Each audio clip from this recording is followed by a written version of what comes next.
ஒரு பெரிய நதியில் அனைத்து மீன்களும் நீரோட்டத்தை நோக்கி பயணித்தன. நீரோட்டம் எங்கே போனாலும் நாமும் அப்படியே போக வேண்டும் என்ற நிலைப்பாடே அவற்றின் பழக்கம். ஆனால் ஒரு சிறிய மீன் ஒரு நாள் நிதானமாக சிந்தித்தது. நாம் எப்போதுமே நீரின் ஓட்டத்தை பின்பற்றுகிறோம், ஒரு முறை அதை எதிர்த்து பார்த்தால் என்ன என்று. அதை கேட்டு மற்ற மீன்கள் சிரித்தன. ஆனால் அந்த சிறிய மீன் முயற்சி செய்தது. அது தண்ணீரின் வேகமான ஓட்டத்தை எதிர்த்து நீந்த ஆரம்பித்தது. தண்ணீரின் ஓட்டத்தில் அது பலமுறை தள்ளப்பட்டது. இருந்தாலும் ஒவ்வொரு முறையும் அது மீண்டும் எதிர்நோக்கி நீந்தியது.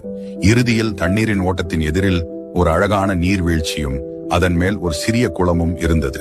அங்கு அதற்கு மற்றொரு உலகம் தெரிந்தது. இளஞ்சிவப்பான பூக்கள், புதிய உணவுகள் மற்றும் அமைதி என எல்லாம் இருந்தன. பிறகு அந்த சிறிய மீன் தலை நிமிர்ந்து மற்ற மீன்களை பார்த்தது. எல்லோரும் செல்லும் பாதை எப்போதும் சரியானதாக இருக்க வேண்டியதில்லை. விதியை கேள்வி கேட்டு தைரியமாக தன் பாதையை தேர்வு செய்பவர்கள்தான்